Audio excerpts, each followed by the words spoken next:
Hi, and welcome to this installment of Frank and Mary here in Hudson. If you haven't seen the show before, my name is Art Bergeron. We have been doing this show for a couple of years before we stopped for a while because of COVID-19, but now we're back, and I have a wonderful guest with me today. As many folks know, if you've been to the senior center, you know you've probably seen me, but you've also seen my friends Frank and Mary. They're the make-believe couple I always talk about, and their goal in life is to live in their house until they die and be buried in the backyard. And if you're in Hudson, that means you want to be right here. You don't want to be someplace else. The goal of the show is really to talk about the people you need to know and the programs you need to know about if, like Frank and Mary, you want to stay right here in Hudson until you die. So I asked John Parent, because I had known John for a while, and he was, he was like, well, what am I going to talk about? I said, well, John, you're pretty old, so maybe we'll talk about things that would be relevant to folks who are here in Hudson. And I know John had talked about a few things that he wanted to discuss. But now, John, can you just kind of talk, just in general to start, from your perspective and the perspective of the folks on the Board of Selectmen, kind of how are things going in terms of the whole COVID, the response to COVID, all of that jazz? What is your sense of how things are in Hudson? Well, obviously we're in a way new normal at this point. COVID-19 has had an impact on everybody. It's a very scary thing, and the best thing that we can do is take the advice of professionals and try to keep ourselves safe as well as keeping other people safe. So it's been difficult. Unfortunately, I think we're actually getting used to having all of our meetings on Zoom. I never thought that would come to be, but now that is the new normal. As much as we would like to get together and see everybody face to face, we seem to be able to manage through this COVID-19. The town hall, we've done our best to try and keep it open to the degree that people are there. You can reach them by phone. You can now make an appointment if you need to go into town hall. So all of the services that we offer as a town are still there. You got to go through a little bit more of a loop to get to them, but they're still there. I feel for the school system. They're probably most dramatically affected by this COVID-19, and they're doing their best to come up with a plan that meets the needs of everybody. So it's not like John, can you just step back?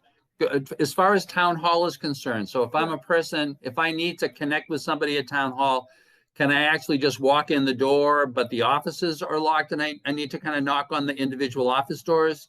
Do I need somebody to actually come to the door outside of town hall in order to get me in? How does it work at this point? Yeah, two good questions. There's two ways of contacting the people who are in the building. Number one is go to the Hudson website and find the department that you're trying to reach and give them a call. Number two, if you do go to town hall, on the side door, there are phone numbers posted. So you need to have your iPhone with you. Select the phone that you want to contact with, call, they will come down and get you and bring you in. I see. And in terms of, you're talking about school. So have you gotten many calls from folks since school has started you were trying to figure all of this out right now? No, we have not, at least on my side of it, on the Board of Selectmen. But obviously the school committee has really been putting in some real time and effort to get this right, and make sure the kids are safe. So no, I'm sure they're getting a ton of calls.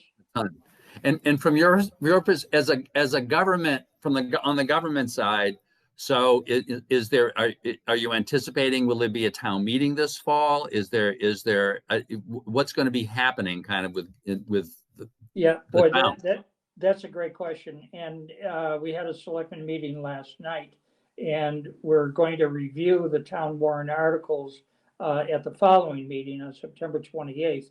But that brought up the question, the governor changed the guidelines. It was okay to have up to 100 people outside and 50 inside. And now that's changed. Now it's 50 on the outside and 25 on the inside. Oh, So, wow. yeah, so we have a real problem.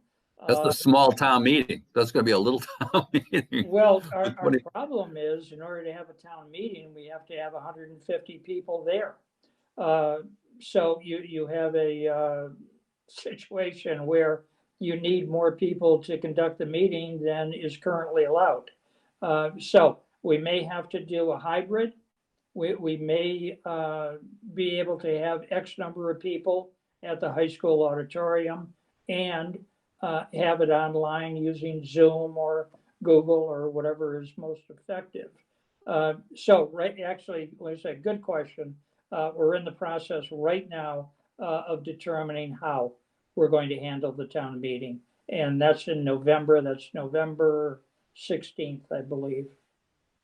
And for that, and that's coming right up, just in terms of real time, right? So, and I know, John, we were kind of talking about some of the, as I had mentioned to you, the fact the show is coming back on. Are there particular what you'd call hot items that you think are going to get discussed at town meeting that seniors may really want to kind of know about ahead of time? Because then we can talk to some folks about we can invite some folks on, or we can talk about that, about those issues. Are there particular things coming up? Well, I think one of the, there's two items that I think may generate some discussion. One of them involves the Armory.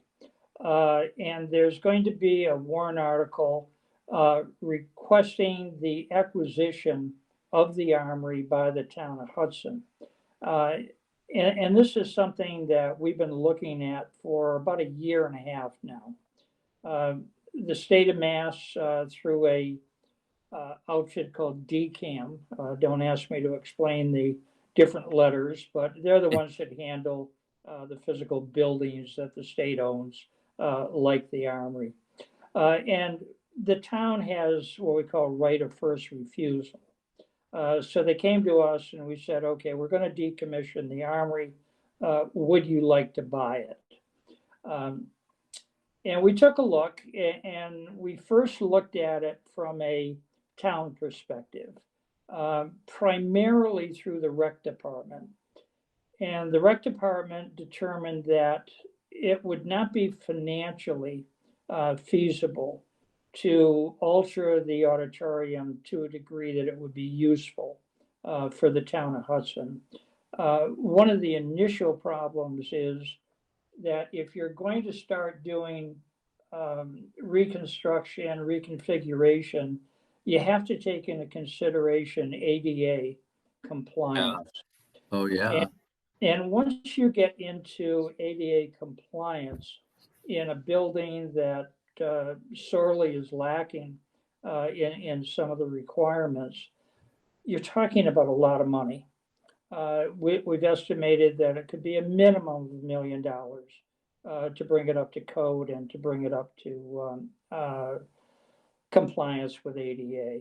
So we backed off, knowing that when the Armory is ultimately sold, there's going to be some restrictions put on what the usage can be. The Massachusetts Historical Commission is requesting that we have what we refer to as a memorandum of understanding as to the future use of the building and what aspects of the building can be touched, upgraded, or not touched. And I think in general, what will probably happen is whether this goes through or not, if it's bought by a private contractor, it's not going to be torn down. If it's bought by a private contractor, the facade is going to essentially, remain the same. So as a landmark is going to be there, no matter what it ultimately is turned into. So we have a group downtown after we decided as the Board of Selectmen to not pursue it on a town basis. We have a group downtown that formed a year or so ago, and it's called the BID. It's a Business Improvement District. And essentially what they do is they tax themselves in order to get some money as a group to help with the restoration of the downtown area, from little things like putting up flower pots and benches and things like that, to taking on more expansive programs. What they adamantly wanted to do was to turn this auditorium into a performing arts center, which would be wonderful. The downside, of course, is that you're talking about a significant amount of money. We've had estimates of $8 to $10 million. So from a town perspective, given the COVID-19, given the financial situation that we're in, we're already going to feel the effects of not getting the type of revenue, that we had in the past. We're fortunate that the state did give us level funding on the state contribution to the town. So we at least know that we're going to get a majority, of the dollars that we need. But to come up with dollars like $8 to $10 million, it is just extremely difficult. That's a lot of money. That's a lot of money. It's a lot of money. It's a lot of money. And of course you can borrow it, but every time you borrow money through the town, all you're doing is increasing the taxes, because it's got to be paid back, unfortunately. So the bid took a long, hard look at it. They formed a committee, which everybody does. First thing you got to do, of course, is always form a committee. So they formed a committee. They hired a consultant. They took a look at the financial aspects of it, and ultimately they came to the determination that it was not financially feasible for a number of reasons. And an offshoot of that group decided to continue pursuing the possibility of having a performing arts center. So that's where we're at right now. We met with the performing art group. They refer to themselves as the Hudson Cultural Alliance. They very much want to continue the process.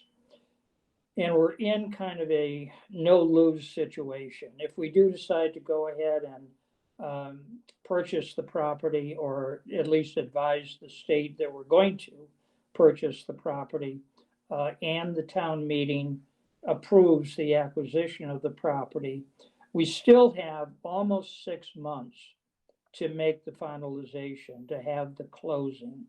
So we're going to have the article on the town meeting in November, and we're asking for the town's opinion, really. Is this something that you would like to pursue? And that will be taken into consideration strongly when we make the ultimate decision.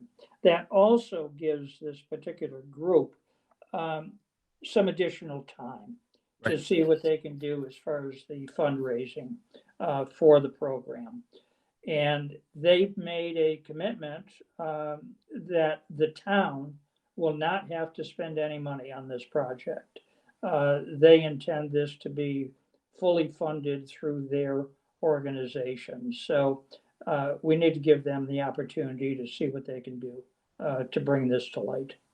Well, I have to say, John, I think, I know when I heard that the Business Improvement District had been created downtown, I said to myself, that's great. It was very forward thinking. There aren't that many in Massachusetts. And the notion of the landowners basically stepping up and saying, we'll tax ourselves, right? It basically ends up as a little addition to the amount, to the tax they send to the town, right?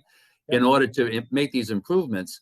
That's really something, and it really shows. It's a beautiful, it's unbelievable for, when you think about the kind of before and after of downtown, right? And so, and the notion that even that they're considering or trying to figure out how to deal with the Armory, which is one of those, right? Talk about a crucial spot, Yeah. both positively or negatively for downtown. You know, it's a positive or negative anchor. That's great. And, you know, so maybe we could, you know, if we talk about it, we could have somebody on to talk about some of those issues, because that's a big deal. You're talking about you know, that's a big deal for the town, right? Sure, sure. So, so you said there was a second warrant article that you thought was going maybe raising some, or maybe a real issue this fall. There was a second issue. Well, I don't know if that's putting it properly. I didn't mean it to raise a real issue. I think it's an important issue. We have, fortunately, in the town of Hudson, an outstanding Department of Public Works director. He is one of the few directors that does not have a contract with the town of Hudson. And what we found out is, and I'm sure our administrative assistant knew this, but the Board of Selectmen, I don't think, was aware of the fact that the state of Massachusetts only allows, via legislation, certain members of the town to be under contract. For example, the chief of police, the fire chief, the administrative assistant, the head of the finance department, and I think the library director can also be under contract. So the DPW manager is not included in that contract. So therefore, he is restricted to the pay scale that is currently in effect for his level of management. What the contract does is it gives us the opportunity, if we see fit, for this one individual to properly compensate him for the job that he's doing. And we're asking the town of Hudson to approve allowing us to put the DPW manager under contract. So whether that will generate a buzz or not, I don't know, but I'm going to strongly support the fact that we do have the ability to put the DPW manager under contract. And that doesn't mean that in the future we have to have every DPW manager under contract, but we can pick and choose. And it gives you the flexibility, right? It gives you the flexibility, which is right, because that is just a crucial position. I mean, you think about the police chief, public works, right? When you think about it, it touches everything. It just touches everything. So now I'm going to ask about one other issue, because and we had talked about it beforehand. Certainly one that everybody in Hudson is aware of: the Rotary, right? I have heard, well, as you know, John. So so I married a girl from Hudson, right? Yeah. So I married one of Dennis Murphy's sisters. So I always say, you know, when I'm in Hudson, I'm nobody. I'm Patty Murphy's husband, right? But you can imagine among the family, we've heard certainly comments about the Rotary, right? And then I went out to eat with my wife, and I went because I live in Marlborough, so we're Wellies fans. So we went to the Wellies there and sat outside, and I said, this is terrific, just terrific. You know, the ability, the increased, outdoor space that you have as a result of this work in the Rotary is really something. But I just wanted to, ask about kind of the Rotary. I'm sure you've gotten more than a few comments about this. Right? Yeah. So tell us about the Rotary and kind of how is it going? Is it, when is it going to be done, all of that? Okay.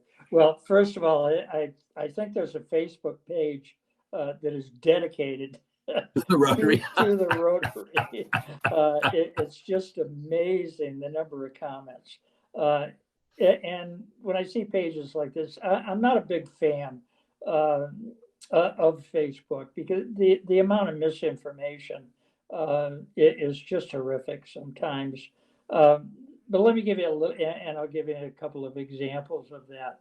Let me mention one right now. There's been a couple comments on Facebook that we lost. I think it was between 24 and 26 parking spaces from what we originally had in that downtown area. Well, the fact of the matter is we did lose two. And one of them was because we couldn't move a fire hydrant. And the other one, I forget the exact reasoning, but the fact of the matter is we've lost two spaces. So that's it. Well, let me go back to the Rotary. You've got to understand, first of all, that the Rotary is as much a landmark in the town of Hudson as the Armory, as the town hall, as that whole downtown area. So it's a landmark. It's the only Rotary in the world that's a square. Yeah. No, everybody knows it's Wood Square, and you go, well, where's the square? I Right? didn't think of that. That's right. It is in Wood Square. So you've got to go back. What kind of generated this? Going back a number of years ago, the trees were getting way too big, and they were obstructing the view when you went around the Rotary. So the trees were cut down, and the uproar was just incredible from the citizens of Hudson. At that time, we also had a fairly significant amount of money that had been given to us by Highland Common when they first came in and opened their development up on 62. To the tune of around $550,000, which you would think would be a lot of money, but it's not when you start a project like this. So we took a good hard look at the Rotary and said, okay, we've got to do something. Let's make it, we have some issues. We have two issues that we want to overcome and accomplish. Issue number one is people were driving too fast through the Rotary as it stands, and that became a dangerous situation. And number two, it was very unfriendly to pedestrians. So the two issues, the two main reasons that we're doing something is, number one, let's slow the traffic down going through the Rotary, and number two, let's make it a little bit more pedestrian friendly. And the way that you do that is to lengthen the sidewalks so that people, when they go to cross at different spots, it's a much shorter cross for them. And the way the Rotary is configured, it automatically slows down the traffic.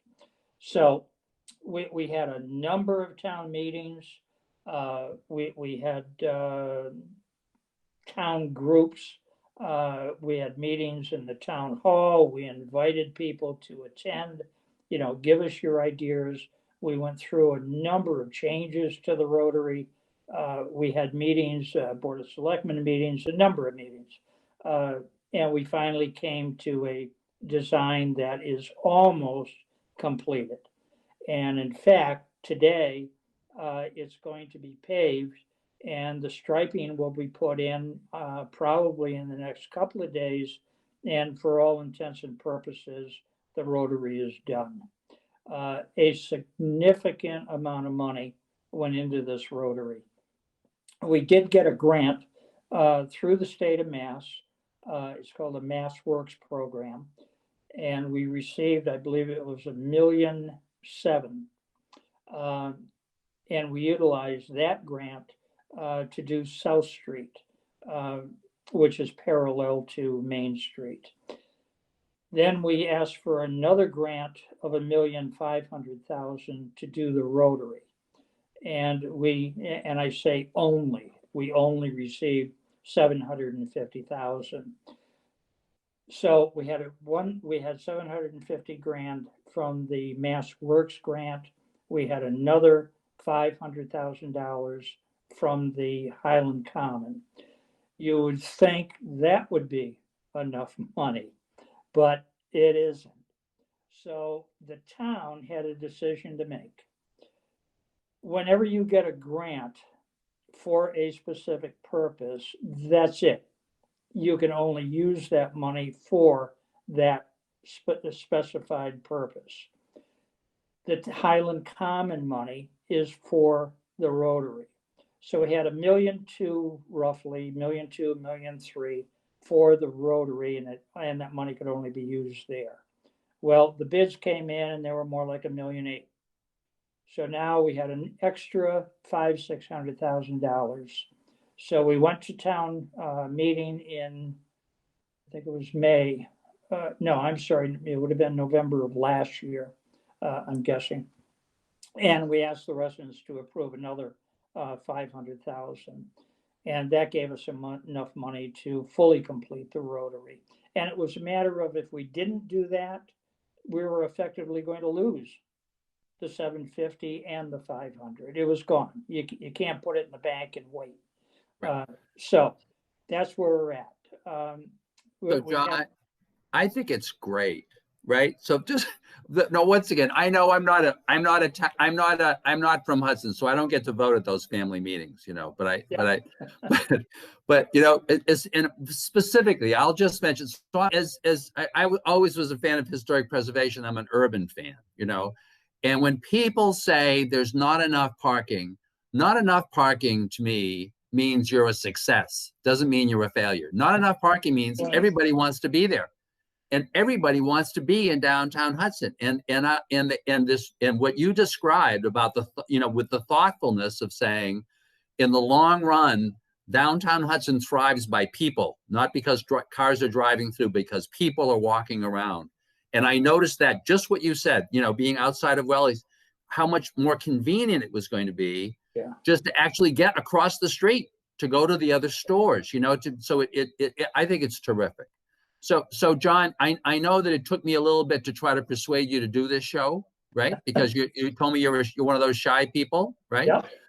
But I really, really appreciate it. I appreciate your coming on. I appreciate that update. I am hoping, as we have discussed, that you can do this more, right? But anyway, I really appreciate it. I think that the thing on the Armory is great. I'd look forward to trying to bring some folks to talk about that project, so that people are really well informed. And I really want to take the opportunity to thank the folks at Hudson Cable, right, for doing these shows. I think the point of these shows is really, you've got a lot of seniors, especially kind of with newspapers evaporating, you know, and lack of local news, who really, this is a really valuable source of information for them. So I want to thank the folks at Hudson Cable. And John, thank you very much. Thank you, Arthur. I really appreciate your coming on. And folks, thank you for watching. And we'll look forward to seeing you on the next installment of Frank and Mary here in Hudson. Thank you very much.